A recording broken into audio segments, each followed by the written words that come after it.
Thanks for joining me. This is Danny and welcome back to my Real Tech series. Today we are going to be setting up an iron farm. That is a farm that is going to give us iron as a renewable resource from these trees. So we already set up this tree farm using these Ironwood trees from Rustic in the last couple episodes. And these trees, the leaves, when they are broken, they drop these iron berries. And we can use these iron berries to make iron. I'll show you how to do that manually in a second, and then I'll show you all of the materials that we are going to need in order to automate the process so that we automatically get basically a trickle of iron that's coming in all the time that's kind of sort of for free. When we cut down an ironwood tree, we're going to get a few berries from each tree, usually like, I don't know, 4 or 5, something like that. So we'll see how many we get from this one. So we got 3 from that one.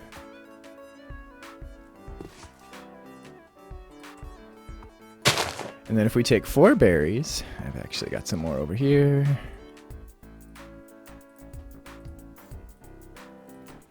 And put them in a crushing tub. That will allow us to crush it into this ironberry juice, which we can then pick up with a glass bottle. So 4 berries gives us 1 glass bottle. If we put the bottle into a drying basin, or the juice into a drying basin, we will then get 2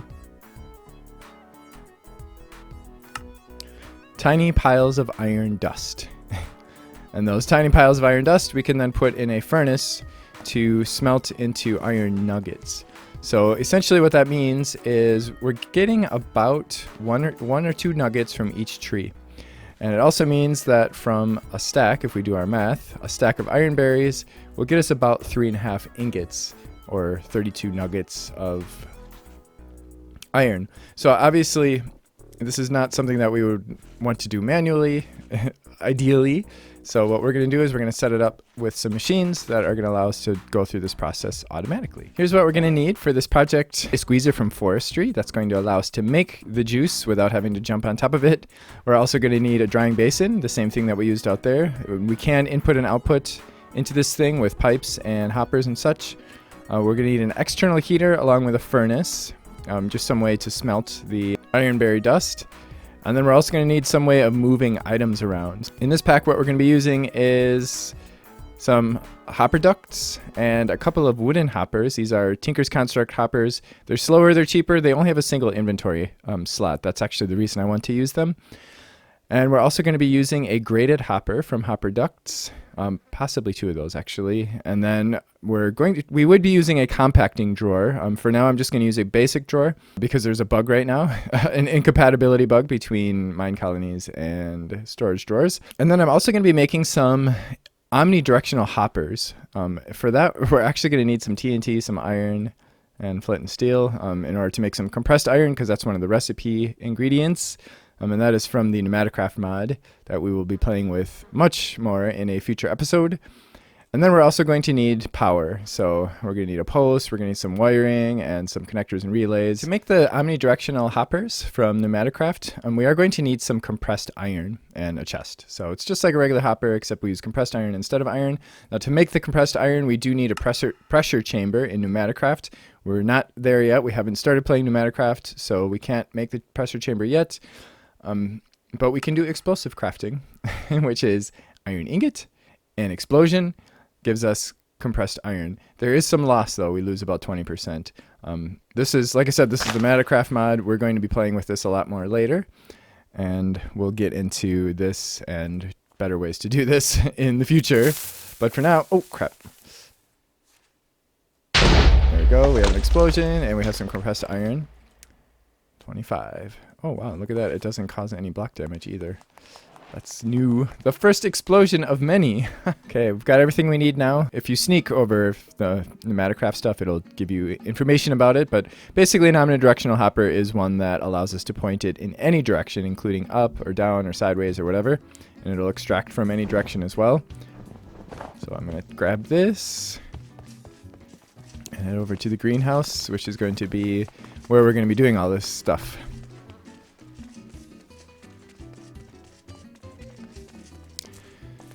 Okay, so first of all, I'm going to set down the backpack, and we're going to set this up right over here.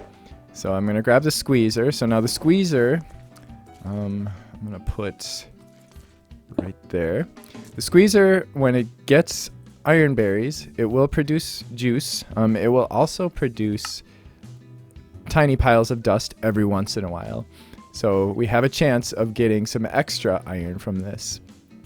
Basically, 1 out of every 20 times we'll get an extra pile of iron dust, so we'll get an extra nugget from that.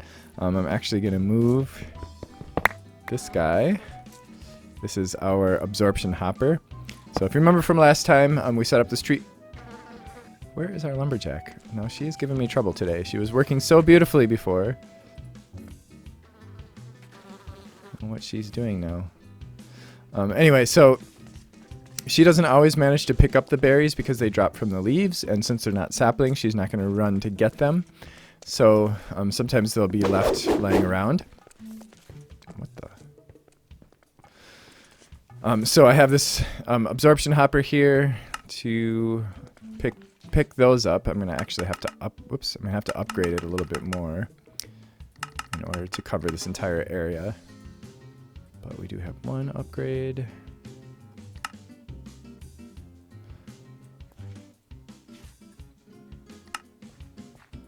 Okay.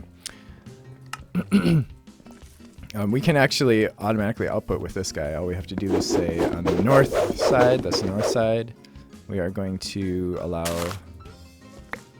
items to output. So now that item went in here. Yay! So we have some stuff in the squeezer. Of course, this guy does require RF, and we'll get the RF in here in a second. So from the squeezer, we're going to be pulling out the juice, and for that, we're actually going to be, oh, I forgot to mention, we're going to be using some pipes. Now, in this pack, the easiest, most compact thing that looked the best here is the pipes from the Ultimate Car Mod.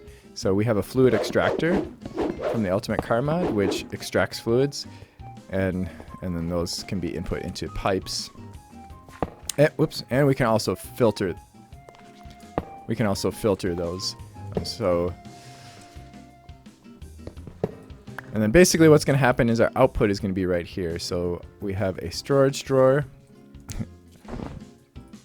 See, she's not picking everything up, and that's why we have that thing, although I need to increase the range on it, because we don't want to lose precious iron berries. So the output is going to be right here. This is where our iron nuggets are going to end up. Eventually I'm going to put a compacting drawer there so that we'll get ingots from that as well. Eventually, I'm going to have this thing sending the stuff to my base. So yeah, okay. So then we need to set up the furnace. So from here, it's actually, let's just do this in order. So from the squeezer, we're going into the drying basin. Now the drying basin is going to be back there in that corner, because that's just how this is going to fit together. So these pipes will input into the drying basin. So it'll pull the iron berry juice out of here, and it'll go up into there. And then this thing is going to output the dust, which is an item. So we're going to be using a wooden hopper for that. I'm going to stand, oh, I can't really do that. I'm going to stand directly below it. Yeah, okay. So, and then that wooden hopper is going to be inputting into the top of this vanilla furnace. So our dust will go in there, and then so that we don't have to screw around with fuel in the furnace, we have an external heater from Immersive Engineering, which will basically power this furnace with RF. But we do want to input power into the top. There we go. And then from the furnace, we're going to be outputting into the storage drawer. So that's what we're going to be using the other wooden hopper. Now this process, the drying basin, is relatively slow. And that is why we're fine with these wooden hoppers. There's nothing here that's not going to be able to keep up with this process. I mean, the berries aren't going to be coming in that fast anyway, so we'll definitely be keeping up. In fact, the furnace won't even be running all the time. It'll just run every minute or so as new berries come in, or as new berries get produced in the drying basin. So this guy is going to be inputting the berries into the squeezer. We also have berries that she picks up, and she is going to take them over here into this chest over here, in the lumberjack hut. As you can see, we have some iron berries in there right now. So what I'm going to do is I'm going to make a tunnel going under here, and we're going to pull those iron berries out of there, and we're going to send them off over into there.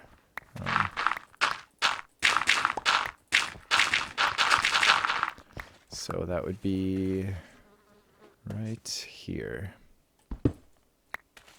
So we're going to put the graded hopper. Actually, we're going to actually have it facing straight down. And with the graded hopper, we can tell it that we just want iron berries in there. So the nice thing about the graded hopper is that it's filterable, and it also pulls from inventories. So if we do that, it'll start to pull that. It's one of the only things that we have in this pack that is both capable of pulling and capable of filtering. Otherwise, if we use some other method where we pull everything out, then we have to put everything back in that we're not using, and we'll end up with a loop, and that would be bad. Okay, so all the berries are out of there, and they're down in here. And now I'm going to use hopper ducts to carry them over there. So hopper ducts are basically simple item transfer blocks. They're similar to hoppers, except that they only have a single inventory, and they don't pick up items. They don't pull items, either from the world or from things, but you can use them to transfer items in a long distance like this. And because they have inventories, they can get backed up, which is actually a good thing, because if that system, as opposed to like conveyor belts, which is kind of the other main way of moving items in this pack, if we were to use a conveyor belt here, if we ever got full up there, then we'd have items sitting at the end of the conveyor belt, and they would pile up over time and eventually cause a lot of lag. So, of course, we don't want that to happen. These things will face whatever you're clicking, and they will pull from other hopper ducts and hoppers, both vanilla hoppers and hopper ducts themselves.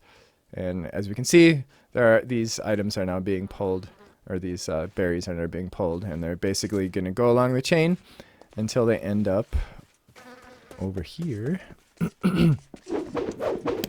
And there, so there's those. And then the other thing we want to do is we want to take the ironwood saplings out of here, because otherwise they're just going to sit there and eventually they'll fill up, and then it won't pick up anything. So what I want to do with these guys is I want them to go over there. I'm going to point that down here. That's the graded hopper. And this time, oh, you know what? I need to grab one of those saplings for the filter. Let's grab one of those, put the rest back in there so that we can see it in action. And we're just going to put that in the filter so that way it won't pull out the berries. It'll only pull out the saplings.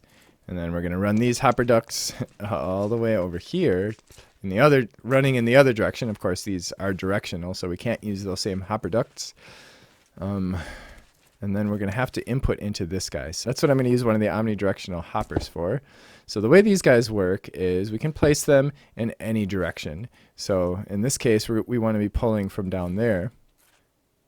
Actually, we could actually just do this with a hopper duct too, I think. Can that? Whoops. Let me just double check here. Because maybe we don't need... Oh, yeah. Actually, we don't need that extra expense. But whatever. We'll do it anyway. The nice thing about this is it will fill up that whole block down there. So, crap. It's nighttime. If we right-click this with a wrench, it'll move the input part of the hopper, and we can have it going up from below. If we shift right-click, it'll move the output part. So that is how we want it. So then, this thing will input from the bottom. Could also use a regular hopper there too. But what I'm going to do here, actually I'll just run them this way. And it is nice that when you place these guys, they don't, whoops.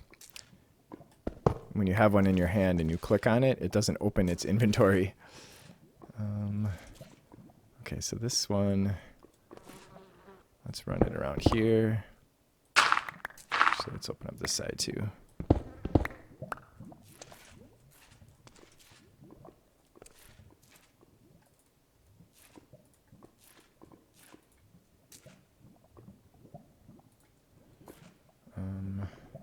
Okay, so that should, wait, yeah, so that should pull the saplings out of here, and they are now being pulled back into the mine colony's inventory over there. So that way, our lumberjack, if she needs those saplings, she can grab them from there. Otherwise, the warehouse delivery person, oh boy, that's a problem. Otherwise, the warehouse delivery person will grab them and take care of them. Probably close that off so it's not quite so ugly.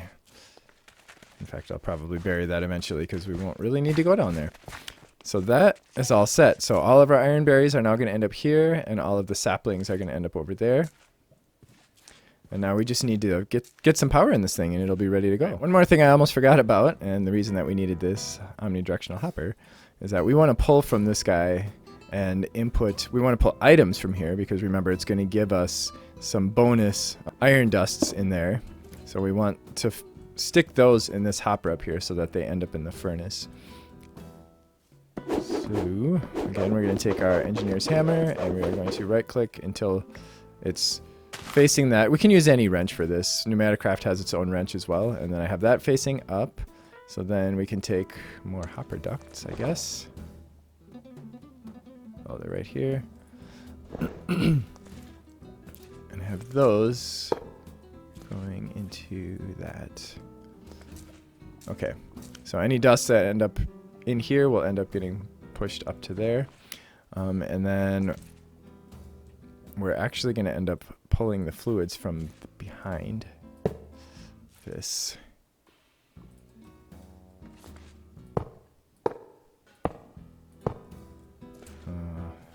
Is that going to work? Actually, that's not going to work. That's going to block our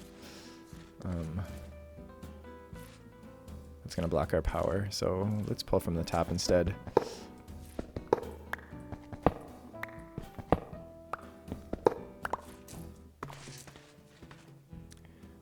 We'll do that. And oops. 1, 2. Is that enough? Yeah. Yeah, that should do it. It looks a little messy though, doesn't it? But whatever. Our output is going to be here, and that's all that we really will need to interact with. So obviously, we're going to need a connector on here and here. We can have we'll have power come in here, and then I'm going to put a relay there. Hopefully that will allow us to do this. No, it's not. That's why I had it on the top. Okay, let's reverse these.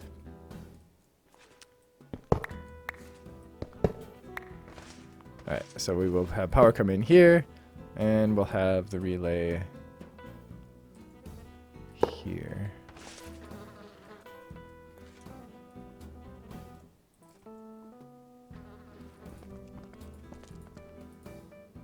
Okay, that works. Cool. So power is coming in there. That means we need to put another connector on this side. And then we're going to hit that with a wrench in order to make this kind of a multi-block thing that allows power to go through that block. And then we're going to have to put up another post 16 blocks away from here. So actually we're coming over 1, 2, 3, 4, 5, 6, 7, 8, 9, 10, 11, 12, 13, 14, 15, 16. Okay, so I'm going to put the post there, and we're going to hit this guy with a hammer in order to get that. Put a relay there. Nope, there. And then actually let me first just make sure that this reaches. Oh, I'm going to need one more freaking wire. Okay. Oh, no, I can't attach a wire there because that is... Okay, so then I'm going to have to cut this wire But first, I'm going to need some more wires. Okay, so this is our power source. That's actually our power plant here. So I'm going to cut this wire somehow. Come on, let me cut it. Oh, right click, right. And then I'm going to do that so that we can have multiple, these wires going in multiple directions. Oh, you know what? I don't want to use this. I want to use that. Okay. And then I have uninsulated wires here, so we'll just have to be careful not to touch those. Oh. What? Okay. So now everything should be powered in here, right? Yay! So here we're making our ironberry juice, and it is getting sent up there. Now we can't see what's in there unless we take a peek physically. But that thing holds about 5 buckets of iron berries. So yeah, oh, darn it. So we can kind of see, if you look inside the basin, you can see there's some ironberry juice in there. This thing is pretty fast. It's going to produce the juice much faster than the basin will be able to process it. So eventually this thing will start filling up. And then eventually this will catch up because we won't have berries coming in faster than this is making them. So you can see every once in a while our furnace kicks in because it is turning these tiny piles of dust into our iron nuggets right here. Hooray, and we already have 4 of them. Nice. So by the time it's done with these, we're going to have like almost a half a stack of iron. Whoa, oh, it's hot. It's making me hot. That's it. That's a complete build. It is completely self-sufficient with the help of the mine colonists, of course. So that takes care of our Ironwood tree farm and our automated iron. In the next episode, I believe we are going to do... Oh, we did the big greenhouse too.